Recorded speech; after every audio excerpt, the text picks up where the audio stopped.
Après je me dis, est-ce que pour ce prix là, c'est ce à quoi je m'attends, je suis pas sûre.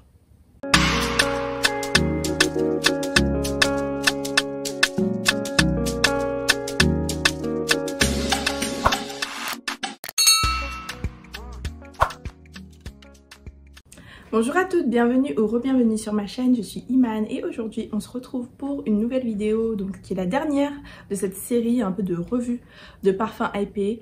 On a eu Montal en premier, ensuite on a eu BDK, la semaine dernière c'était un mélange un petit peu de plusieurs marques, il y avait 5 parfums au total mais des parfums dont je suis sûre que vous avez entendu parler partout ces derniers mois. Et aujourd'hui on va finir avec deux marques, donc on aura des parfums de chez Xerjoff et des parfums de chez Goldfield Banks. Mais avant de commencer, le petit rituel, comme d'habitude, mettez-moi en commentaire votre senteur du jour. Moi, aujourd'hui, je porte Inara Oud. J'ai utilisé tout ça déjà alors que j'ai depuis peut-être 2 semaines. Donc Inara Oud, qui est donc une de mes dernières acquisitions, qui était sur ma wishlist parfum de l'année. Donc je vous prépare un haul parfum où on va voir tout ce que j'ai acheté ces derniers mois et on va faire un point aussi, un petit update sur ma wishlist parce que j'ai pas mal avancé sur ma wishlist et c'est marrant parce que là le parfum il va bien avec mon habit aujourd'hui, je trouve. Les couleurs matchent un peu. Donc voilà, Inara Oud qui est un parfum, je vous ferai une revue bien sûr comme j'ai dit, mais qui est un Shagafood en plus léger et en plus fruité je trouve. C'est la petite sœur de Shagafood, c'est-à-dire que si Shagafood c'est peut-être un peu trop fort pour vous, essayez ça, surtout que c'est pas très cher, je crois que je l'ai payé 22 € il me semble, et c'est un 50 ml. Je sais pas, j'arrive pas à voir. Mais je crois que ça doit être un 50 ml, mais ouais quand même j'ai pas mal utilisé, hein, ça fait 2 semaines que je l'ai. Mais vous pouvez voir qu'il me plaît vraiment. Donc ça y est, on commence la vidéo. Donc on va commencer avec la première petite pochette noire, donc ce sont des parfums de chez Goldfield Banks. Et pourquoi je commence par ça? Parce que le premier que j'ai reçu, parce que c'était celui que je voulais vraiment tester, c'est Sunset Hour, parce qu'il est, comme vous savez, sur ma wishlist. Alors l'échantillon se présente comme ça, super packaging, j'aime beaucoup ça. Ça donne déjà l'ambiance du parfum si je peux dire. Alors si vous me voyez encore une fois, regardez, c'est parce que j'ai mes notes, j'ai les notes que j'ai prises quand j'ai testé le parfum. Du coup je les ai tous testés au moins 2 fois. Donc comme je dis, ça c'est le premier que j'ai reçu. Et Sunset Hour, pour vous dire la vérité, quand j'ai mis sur ma wishlist, c'est parce que j'ai entendu tellement de choses. On m'a dit que on dit que c'est un parfum très frais, fruité, avec un petit côté épicé, boisé, blablabla. Je me suis dit ok, j'ai vraiment envie d'un bon parfum fruité, frais, parce qu'il y a du gingembre, etc. Donc je l'ai mis sur ma wishlist. Franchement, j'en entendais beaucoup de bien. L'ouverture est fruitée, épicée, très pétillante et agréable, ça je peux pas le nier. On sent bien la pêche du désert, ce qui est un truc, un côté fruité, je dirais pas que je sens la pêche du désert parce que j'ai déjà senti la pêche du désert, mais je sens un fruit qui a un côté un peu pêche, donc je suppose que c'est la pêche du désert. On sent bien la mandarine et un peu la framboise. Apparemment il y a de la poire selon la marque, mais je dirais pas que je sens la poire vraiment. Et on sent beaucoup le poivre et le gingembre. Moi, la première fois que je l'ai mis, ça m'a presque piqué la peau. Donc je me suis dit, est-ce que je fais une allergie ou quelque chose? Non, je sais pas si c'est peut-être l'association de ces 2 épices-là qui fait ça. Et très rapidement, on a le jasmin et le côté boisé, donc bois de cachemire et bois de santal, qui prennent le dessus. Il y a un côté résineux, donc du benjoin, qui à mon sens donne une odeur un peu de plastique qui est pas forcément très agréable pour être honnête. Et la première fois que je l'ai porté, pendant bien 2, 3, 4 heures, je me disais, il me rappelle quelque chose. Mais vraiment fortement, il me rappelle un parfum que j'ai, un parfum de ma collection. Et c'est vraiment une fois qu'il a été vraiment bien sec que j'ai fait le lien. Et pour faire simple, il a une forte ressemblance avec Valentino Donna Born in Roma. Franchement, c'est Donna Born in Roma en moins sucré et en plus épicé pour moi. Et plus aérien aussi, je dirais, parce qu'il est quand même plus léger. Born in Roma, il est très sucré, très fruité.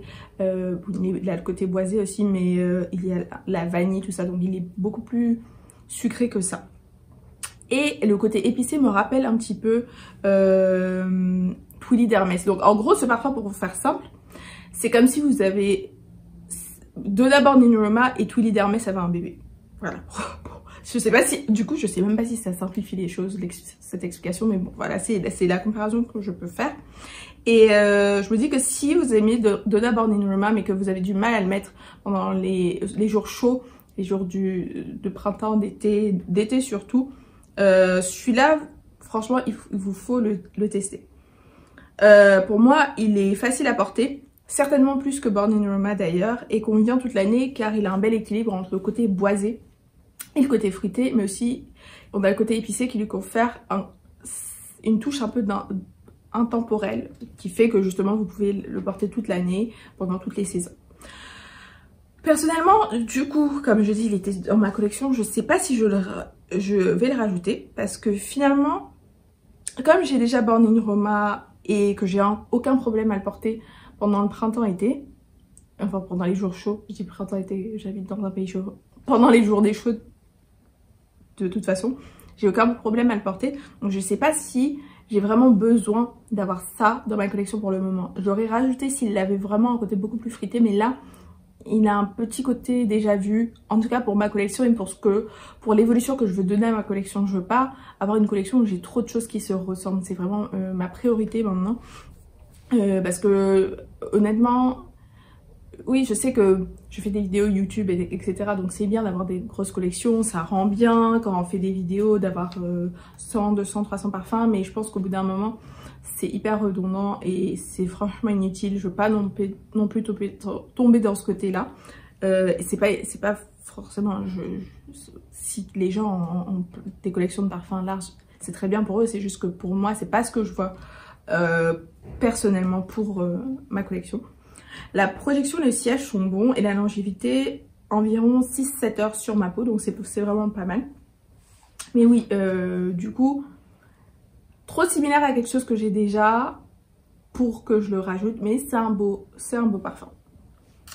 Ensuite, toujours de chez Goldfield Banks, c'est un autre parfum de cette marque-là. Je pense que ça doit être le deuxième dont on parle le plus. Bah, du coup, ce qui est marrant, c'est que les packaging, les échantillons sont très différents. Ils sont tous les deux très beaux, mais vraiment très différents. Et on est sur Silky Woods. Donc Silky Woods, je pense que si vous l'avez déjà vu, c'est celui qui a la bouteille, le flacon tout doré, magnifique. Franchement, ça rien que pour l'esthétique. Vous pourrez le rajouter dans votre collection. Donc Silky Woods. Là vous pouvez voir que je l'ai porté, encore une fois je l'ai porté au moins 2 fois. J'ai l'impression de l'avoir plus porté que l'autre. Et Silky Woods, une ouverture épicée et fraîche, très similaire d'ailleurs à Sunset Hour maintenant que je ressens. Et ça se réchauffe très rapidement avec la vanille. Donc ça c'est un parfum à dominante vanille. Et encore une fois, directement, j'ai pu faire le lien avec quelque chose que j'ai déjà dans ma collection. C'est une vanille qui est similaire à Vanilla Woods de The Seven Virtues, qui est un parfum que j'ai déjà dans ma collection. Je pense que, et encore une fois, là, le côté boisé, épicé, un peu cuiré, est très similaire à celui qu'on a dans Sunset Hour. Du coup, ça, c'est comme si vous avez Silky Woods, Sunset Hour, pardon, et Vanilla Woods, et que vous les avez mis ensemble. Ça a aussi un côté, si je le simplifie encore plus, parce que vous avez peut-être pas senti ni Sunset Hour ni celui-là. C'est comme si vous aviez le Vanilla Woods ou le Vanilla 28 de Kayali, même s'il est moins fruité, plus épicé que le Vanilla Woods. C'est comme si le Vanilla Woods, vous l'aviez et il s'était renversé dans un sac en cuir. C'est ce que j'ai. Et du coup, je me dis que je peux retrouver cet ADN là. Si j'ai vraiment envie de ça, je peux le retrouver facilement. Enfin facilement. Je peux retrouver quelque chose d'assez similaire en mettant en layering des parfums que j'ai déjà. Par exemple, je pourrais mettre Bombshell Oud de Victoria's Secret que j'ai en layering avec Vanilla Woods de The Seven Virtues, et je pourrais tomber sur quelque chose qui se rapproche de ça. Je dirais pas que ça sera exactement pareil, Mais ça va rassasier un peu mon appétit pour celui-là. J'ai trouvé quand même assez linéaire. Je m'attendais à quelque chose qui allait plus évoluer. Peut-être que c'est que sur moi. La projection et le sillage et la longévité, je les ai trouvées quand même très moyennes pour ce type de parfum, ce type d'ADN. 4-5 heures max sur ma peau et que je trouve du coup un peu décevant. Donc ça, je me dis que pour le moment, clairement, je ne le rajouterai pas à ma collection. Trop similaire à Vanilla Woods et en tout cas quelque chose que je peux recréer en faisant mes petites créations maison, mes layering. Mais pourquoi pas, une fois que je finis le Vanilla Woods, je pourrais me voir l'acheter. Parce que je préfère mon Vanilla 28 de Kayali au Vanilla Woods. Ils sont similaires, mais ils sont pas exactement pareils. Et du coup, ça, en fait, ce serait une belle addition. Mais je me vois pas le racheter maintenant, sachant que j'ai déjà le Vanilla Woods, en fait. Ce serait redondant. Donc ça, c'est le deuxième parfum. Maintenant, on va passer à la pochette numéro 2. Et parfum de chez Xerjoff. Donc de chez Xerjoff, j'en ai 3. Et le premier que j'ai testé, c'est l'Ira. Donc l'Ira, qui est le parfum un peu pâtisserie, citron. Une ouverture assez fraîche, très agrumes. Un peu chimique. Ça m'a même un peu rappelé le liquide vaisselle, pour être honnête. Liquide vaisselle citron, là, vous voyez, genre pec et tout. Et puis on arrive sur quelque chose, il faut que je mette, voilà, pec citron.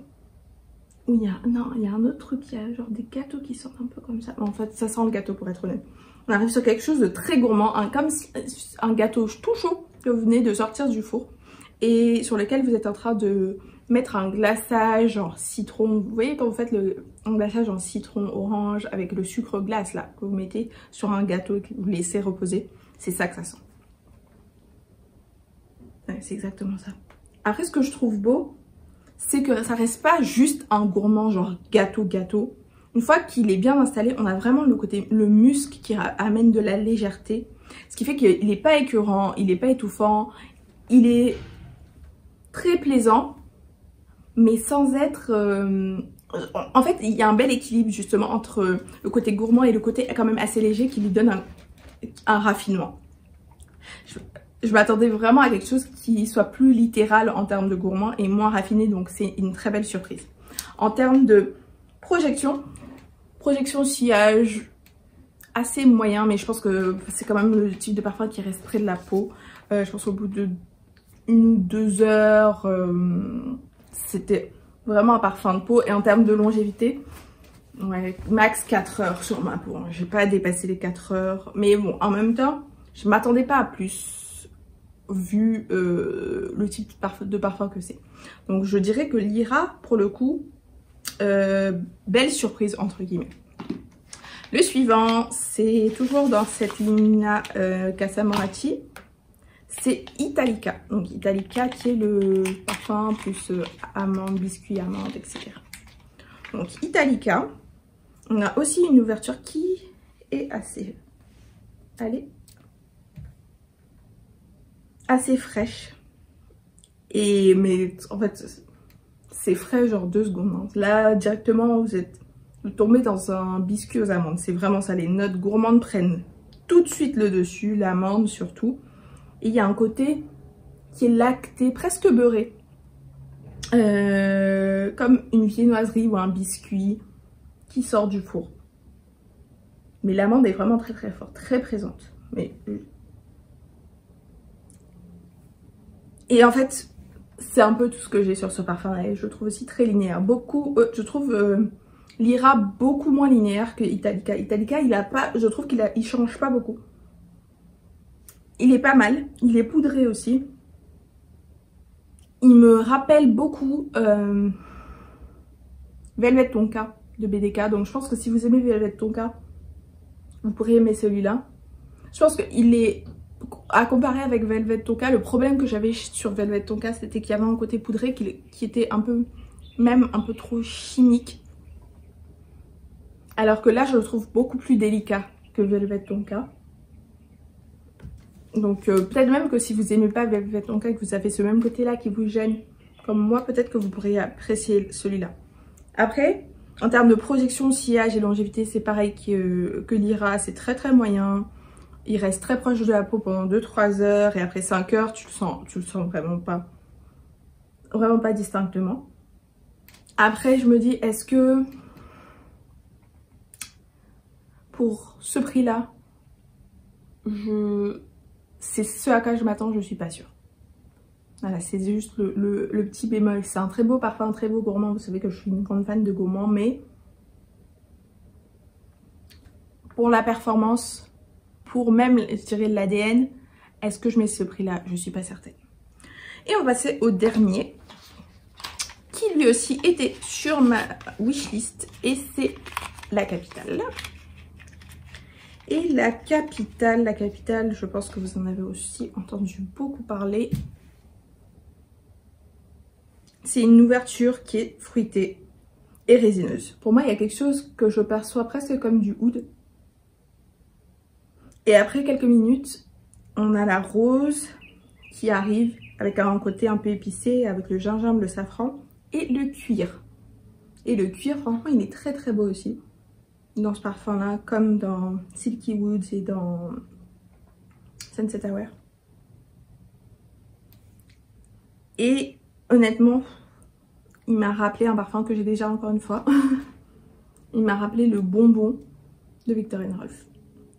Et si vous avez vu mes vidéos où je parle de bonbons de Viktor & Rolf, moi je m'attendais à un vrai bonbon et on est plus sur un parfum fruité et floral.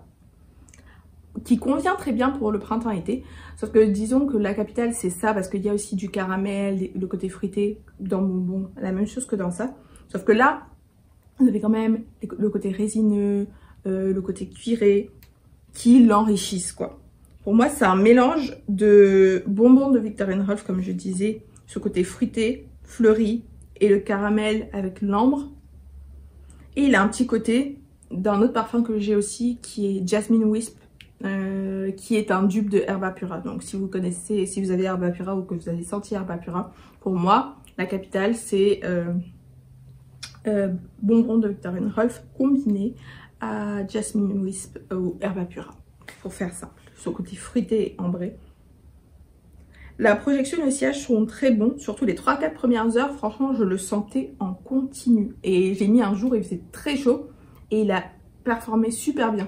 Et pour vous dire, en vrai, même le Jasmine Wisp, moi je le mets souvent quand il fait chaud et il passe très bien. Donc n'ayez pas peur du côté un peu gourmand et du côté cuiré pour le mettre quand il fait chaud parce qu'il prend vraiment du corps quand il fait chaud, je trouve. Et je sais qu'il y a un autre parfum dont tout le monde parle qui est très similaire à ça apparemment, c'est le Moula Moula de Byron. Donc peut-être que j'essaierai le Moula Moula de Byron. Ça, je peux dire que c'est... j'ai un avis mitigé dessus parce que je me dis c'est un ADN, encore une fois, que je peux reproduire entre guillemets avec des parfums que j'ai déjà. Est-ce que je mettrai le prix ou est-ce que je privilégie d'autres types de senteurs, d'autres profils olfactifs avant de rajouter ça à ma collection? Je pense que c'est plus ça le raisonnement. Donc voilà, on a passé les 5 parfums et là maintenant on va faire le classement. Alors donc là, ce classement là, je vais plus vous faire de celui qui rentrerait le moins rapidement dans ma collection à celui qui rentrerait le plus rapidement dans ma collection. Par rapport à tout ce que j'ai pu vous expliquer, parce que j'ai des choses qui sont similaires et surtout, un point important, le prix. Est-ce que je mettrai ce prix-là pour ce type de parfum? Donc en dernier, je pense que ça sera sans surprise, c'est Italica. Parce que je me dis que c'est pas forcément quelque chose... Alors que je pense que quand j'ai pris cet échantillon, je me suis dit qu'Italica, ça allait être celui que j'allais préférer. Et finalement, c'est pas que je l'aime pas. Ah, il a un côté même savon qui est en train de se développer, que j'avais pas perçu avant. Enfin bref, ouais, je me dis que, est-ce que je mettrais, parce qu'ils sont quand même... Si ça avait été un parfum à 50 €, j'aurais pris. Mais là, on est sur des parfums qui sont bien à 200 et quelques euros. Et je me vois pas mettre 200 et quelques euros juste pour un parfum qui sent le biscuit amandé. En tout cas, pas à ce stade-là de ma collection. Si quelqu'un me l'offre, je le prends. Mais là, moi, me dire que je vais mettre 200 € dans ça alors que je pourrais mettre 200 € dans autre chose, ça n'a pas trop de sens. Ensuite, je mettrai Silky Woods. Parce que Silky Woods, encore une fois, j'ai la possibilité de retomber sur quelque chose d'assez similaire. Il est moins cher que Italica. Mais voilà, encore quand même trop, surtout sur l'évolution, trop similaire encore à Vanilla Woods que j'ai déjà. Après, une fois que j'aurai terminé Vanilla Woods, fort possible que je rajoute à ma collection. On verra. Parce que là, le Vanilla Woods, je ne l'ai pas encore terminé. Hein. Je pense pas que je le terminerai avant l'année prochaine. Donc voilà. En numéro 3, je dirais Sunset Hour. Parce que, bien qu'il se rapproche de Donna Born in Roma, il a quand même un côté différenciant. C'est juste que pour le moment, j'ai pas forcément d'intérêt à le rajouter. C'est sûr que juste avec Donna Born in Roma, je peux pas retomber sur quelque chose qui est dans ces eaux-là. Dans ces parfums-là. Mais pour le moment, je suis satisfaite de Donna Born in Roma, je dirais ça. En numéro 2, je mettrai La Capitale. Parce que je peux retomber sur quelque chose de similaire. Mais pas, ça sera pas forcément ça. Donc je me dis que La Capitale, je pourrais le rajouter à ma collection une fois que j'aurai terminé le bonbon de Victorine Ruff. Parce que ça, j'essaie vraiment de m'en débarrasser. Parce qu'il n'est pas assez intéressant à mon goût. Celui-là est beaucoup plus intéressant. Donc je l'ai bien aimé, mais pour le moment, je ne me vois pas le rajouter. Donc sur cette année, clairement, je vais le retirer de ma wishlist. Et en numéro 1, étonnamment, c'est Lyra. Parce que Lyra, je vous avoue que quand j'ai acheté les échantillons, je m'attendais, comme je dis, je m'attendais à préférer Italica à Lyra. Et finalement, je préfère Lyra à Italica. Parce que je trouve qu'il est beaucoup plus intéressant. Et il est beaucoup moins linéaire et beaucoup moins littéral dans le côté gourmand. Il y a quand même une sophistication. Et je me dis que, tant qu'à mettre 200 €, je mettrais plus de 200 € dans ça que dans Italica. Parce qu'il a quand même ce côté sophistiqué. Ça peut être superbe, genre en soirée, mais genre en date et tout. Ouais, et le flacon est pas mal aussi. Les flacons de Xerjoff sont très beaux, hein, qu'on se dise la vérité. Et d'ailleurs, je pense que je vais explorer plus de Xerjoff parce que là, j'entends beaucoup parler d'autres parfums de chez Xerjoff. Je crois qu'il y a Ouverture, il y a Apollonia aussi apparemment qui est pas mal. Il y a Naxos et Accento Overdose, je crois. Et bien sûr, il y a Herbapura, mais bon, Herbapura, je ne me vois pas le tester parce que j'ai déjà un dupe. Donc je pense que, dites-moi si ça vous intéresse. Je pense faire des nouveaux tests sur Xerjoff et peut-être que je rajouterai un Xerjoff sur ma wishlist, sachant que j'enlève La Capitale de ma wishlist officiellement après ça. En tout cas de la wishlist 2023, on ne sait jamais, peut-être qu'il fera son apparition sur la wishlist 2024. Voilà, c'est tout pour moi aujourd'hui. Dites-moi ce que vous avez pensé de ces parfums, si vous les connaissez, si vous les avez testés, si vous avez envie de les tester.